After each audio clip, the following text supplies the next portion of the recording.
Hello, hello, good day. Yes, hello. Okay, who is live here with me today? Hello, say hi so we'll know you're here with me. Just say something. Hello. Okay, my name is Choma Odikulo. You're all welcome to our Facebook Live today. Yes, you're welcome. So if you join in, please just say hello, say hi, so we'll know you're here. Drop a comment, just say something to us so we will know you are here. You're all welcome to our class today. Can you just say hello, say hi, so we'll know you're here? Yes. You're welcome to our class today. Okay, all right. Today I'll be talking about a topic. A parent asked a question. So last week when we had our webinar, a parent asked a question, and I told this parent that okay, we're going to talk about it in a class so other parents can get to learn. So the question this parent asked me was, how can I manage my child's tantrum, especially when they are glued to their tablets, without yelling or punishing them? So the question this parent asked me is, how can I manage my child's tantrum, especially when they are glued to their tablets, without yelling or punishing them? So this is what we're going to be discussing today. We're going to discuss this question. So what are we expected to do as parents? How can we manage the tantrum of our children, especially when they are glued? Oh, thank you, sir, for joining us. You're welcome, sir. Thank you. To my husband, you're welcome, sir. So how can we manage the tantrum of our children? So what are we expected to do as parents? When they are glued to their screen, when they are glued to the tablet, when they are glued to their phones, how can we respond without yelling at them or without punishing them? So some of the things we can do as parents, I listed out some things we can do as parents. Number one is that as parents, we need to stay calm. So as a parent, you need to stay calm and composed to be able to manage this situation.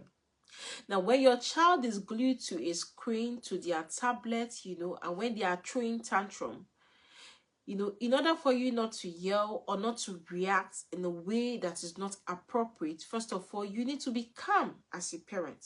You need to be composed as a parent, first of all, to even understand the situation, to assess the situation.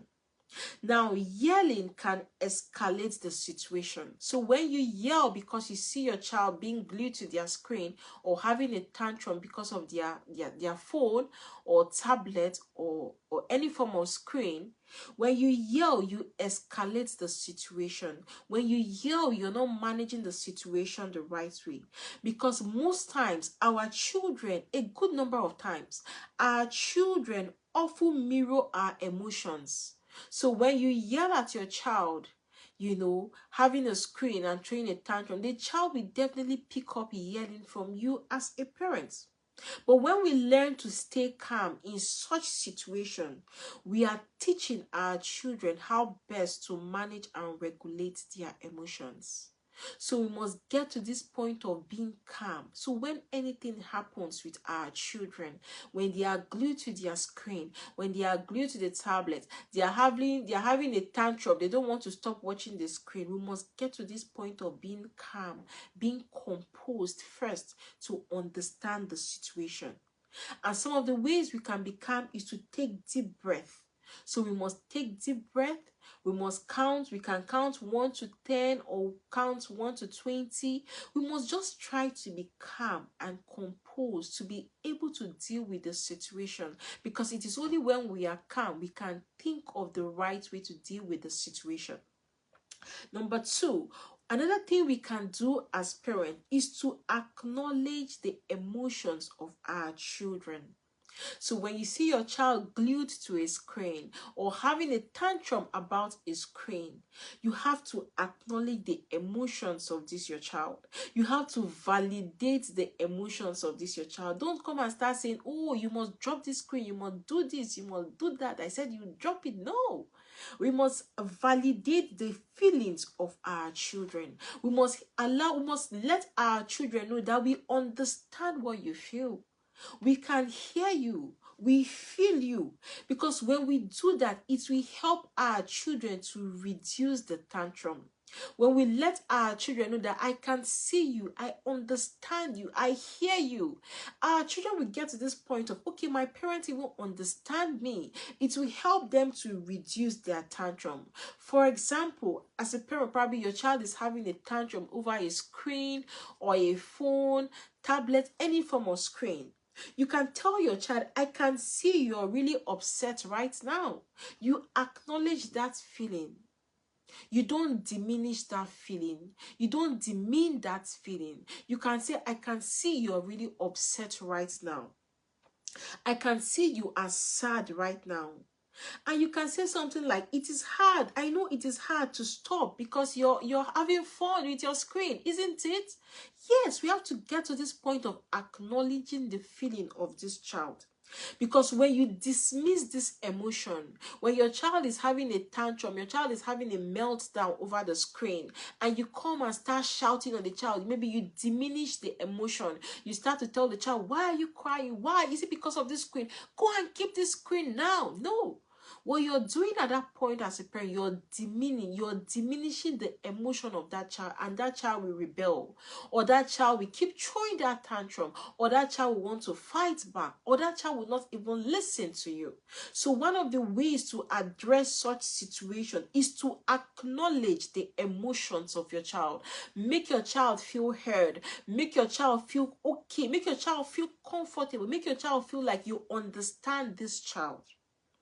Another thing we can do as parents in this situation is that we must set clear boundaries with choices. So as parents, we must have boundaries as regards screen in our homes. As parents, we must have boundaries as regards watching of tablet, any form of screen, any form of media in our home. So you must have a media plan or a media guide. How does media works in your home? How does media run in your home? What can happen in your home? What kind of media runs in your home? What kind of things do your children play? When can they go and watch the screen? What time do they have allotted for the screen? What is obtainable in your home as regards media? This is one of the ways. Oh, thank you, sir, for joining us again. Yes, this is one of the ways we can handle such situation.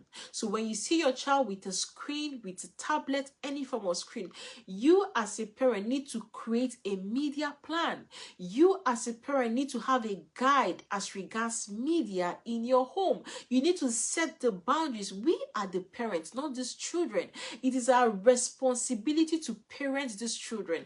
So what have you done in your home as regards media? What rules do you have as regards media? What guides do you have? What is your plan as regards media? What runs in your home? What is obtainable in your home? What are the games that can play in your home? What are the series, or what are the shows that can play in your home? What time do your children need to go on the screen? Or is it that anybody can go and watch the screen anytime, anywhere, anyhow? So we as parents have to set boundaries as regards screen in our homes. We have to have a media plan. We have to have a media guide of what is obtainable in our homes and what is not obtainable. Another way we can deal with this situation of our children throwing a tantrum when you want to collect their screen or a tablet is to use a timer or a transition warning.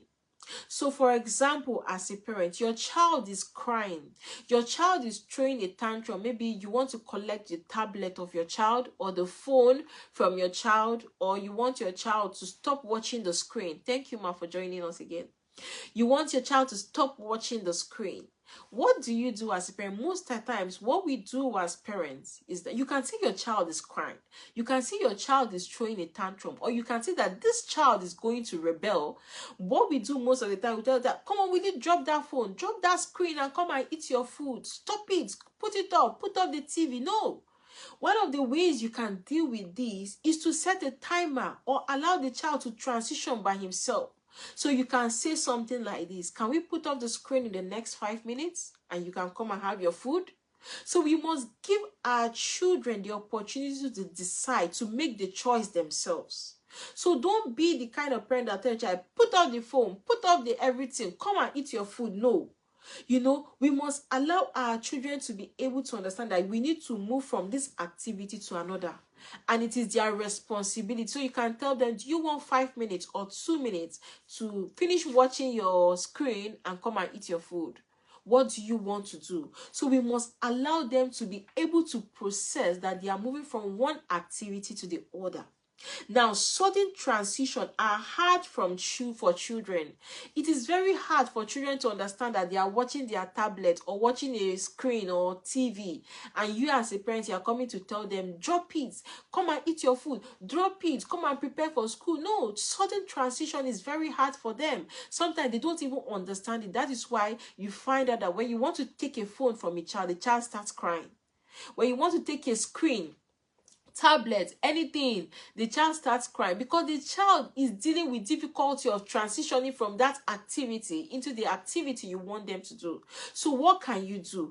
Allow them time to transit. Allow them time to move. So you can tell your child, we have 10 minutes more to finish watching the screen. Do you want me to set an alarm? You set the alarm so that the child can even hear that, okay, when this alarm rings, it is time to put off the screen. So allow your child time to move from one activity to the other.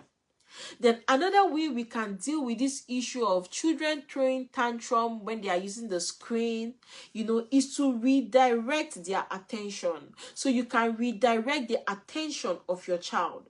So shift the focus of your child to another activity that is engaging. Your child is busy on the screen. You can shift the focus of your child. For example, check, what does my child likes? Move the focus from that activity of watching the screen to an engaging activity that this child likes. So for example, if your child likes to go outside, you can tell the child, okay, can we put off the screen in 5 minutes, then we'll go outside and play? So what are you trying to do? You're trying to manage that situation. You're trying not to yell. You're trying to manage your emotions in the right way by redirecting the attention of your child. And when you do that, it is very easy for your child to switch, especially when this activity is engaging. So you must make sure as a parent that the alternative activity sounds exciting to this child. The alternative activity should be sparkling. Like, this child should want it, should like it. So you know your child. We all know our children. So what is that thing your child likes? What is that extra activity your child likes other than the screen? So one of the ways to deal with this is to redirect their attention from the screen to that engaging activity they like. It could be, if you have a child that likes to cook, you can say, okay, come on, can we go and make some cookies? Come on, can we go and prepare something in the kitchen? Or if you have a child that likes to play probably with their games or building block or Legos, you can say, come on, can we go and do some building block?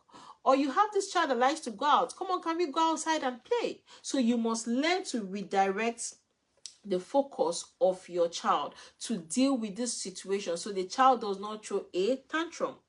Another way we can handle the situation of our children having the phone or throwing a tantrum as regards the screen is to use natural consequences.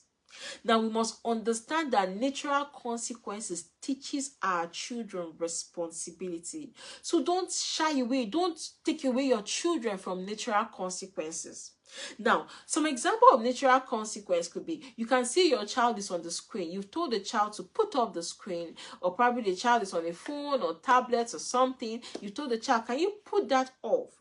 And if the child doesn't do that, you can set a consequence. For example, if you can't turn off these tablets now, you can have it tomorrow. So as parents, we must set consequences. Consequences works for children, especially preschoolers. So if you have this child that tablet is an issue, screen is an issue, you've done all you can intentionally set consequences as regards excessive use of the screen. That is, after you must have talked to the child what is expected of the child. Now, another thing we can do as parents to avoid tantrums as regards screen, tablets, phone, and everything screen is that we must teach our children emotional regulation. The truth is that one of the reasons our children throw all this tantrum is because of lack of emotional regulation. Most times, our children don't know how to regulate these hard emotions. For example, your child is sad, your child is angry, you are taking away his phone or his tablet, or you're putting off the screen. Do you know at that point in time what that child needs? That child needs a parent that will teach that child how to manage his or her emotions. Because you find out that most times when our children are sad or angry, they throw themselves on the floor, they are throwing tantrum, they are crying, they are throwing things. So what do? Our role or our duty as parents is to come in and teach our children how to regulate their emotions. We can teach them to learn to take deep breaths. We can teach them to learn to switch to another activity. We can teach them to draw, to do craft, to do anything that will just move them from that thought to another thing. So we must get to this point of understanding that our children need to understand how to regulate their emotions, and it's our duty as parents to teach our children. Then the other thing we need to do as parents is to stay consistent. We must be consistent with our rules. We must be consistent with our boundaries as regards screen. Don't say one thing today and tomorrow you're saying a different thing. Consistency is key. If we give in after certain boundaries, so if as a parent you give in after certain boundaries, maybe you've said in your home, we're not going to watch screen, we're not watching the television during school period, or we're not going to watch the television from maybe when you're writing your exams. If after you set these boundaries, then you go again and sometimes your children put on the TV and you do nothing, you're being inconsistent. And most times when you're inconsistent, your children will get to understand that, okay, when I throw tantrum, my mom will just put on the TV. If I throw tantrum, if I ask more drama, my mom will put on the TV. If I ask more drama, they will give me this phone, they will give me this tablet. We must be consistent in our boundaries. We must be consistent in our rules, because consistency is key, and our children thrive on consistency. That is where a child does not understand that today you are saying one thing, tomorrow you are saying another thing. Children get confused when we are inconsistent. So we must learn to be consistent with our policies as regards screen, as regards media, with our boundaries. We must learn to be consistent. We must learn to be gentle but firm. Most times as parents we give in. Oh, your child will cry. Oh, this child is crying. Oh my God, I don't know what to do. I take phone. This child is crying. I want to cook. I don't know what to do. Take phone. No, we must learn to be firm as parents. Firm but kind. Kind and firm, and be consistent with our boundaries. Then finally, what other thing we need to do, and one of the things we need to do as parents, is that after our children have thrown the tantrum, probably your child have thrown tantrum as regards screen, tablet, phone, and all that, we can come back as parents. Come get your child, reflect and connect with your child. Try to calm down your child. Try to talk about the situation. Ask your child, how do you feel? Just talk about the situation. So after the child have had a meltdown or the child has thrown a tantrum, don't just leave the child like that. Come back. Talk to the child, make the child, it's even an opportunity to teach the child again. Make the child understand everything about screen in your home, what is obtainable and what is not obtainable. Use that media or use that opportunity to talk about what happened. Use that opportunity to teach the child how best this child can manage his or her emotions. Use the opportunity to teach the child how this child can learn to calm down, maybe in next situation or next time. But the most important thing is that we must get to this point of connecting with our children, even when our children have had the meltdown, even when they've had a tantrum. Don't leave them crying like that. Even after they finish crying, call them and talk to them, connect with them, have a conversation with them as regards screen, as regards tablet, phone, or any form of screen at all. So that is it for us as parents. So as I said, just in recap, A parent asked me this question last week in our webinar, and this is an answer to this question, so other parents can get to learn. How can I manage my child's tantrum, especially when they are glued to their tablets, without yelling or punishing them? So I said, number one, stay calm and composed as a parent. Number two, acknowledge the emotions of your child. Number three, set clear boundaries and have a media plan in your home. Number four, use a timer or have a transition warning. Number five, redirect the attention of your child. Number six, use natural consequences. Number seven, teach your child emotional regulation. Number eight, stay consistent as a parent. Number nine, after the tantrum, just come together, reflect, and connect with your child. So that is it for us today. I believe we've learned one or two, on how to deal with tantrum around screen, tantrum around tablet, tantrum around any form of screen at all. So it's our duty as parents to continue to guide, to continue to lead, and to continue to direct our children. We should set the right structures in place. We should set the right systems in place. We should set the right routines in place and be consistent with this routine. And when we set everything in place, we'll find out that it will be very easy for our children to follow through. So thank you very much for joining me today. I really do appreciate your time. I can see Dr. Jane.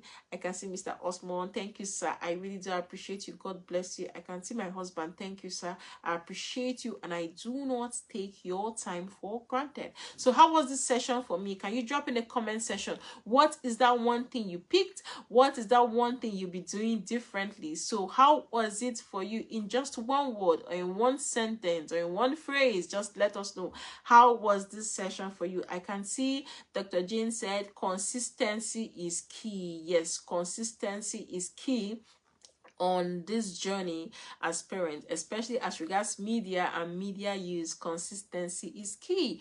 All right, if you have any questions, I can't see any other question or any other comments. So thank you very much for joining me. Till I come your way next time, do have a great day. See you and bye.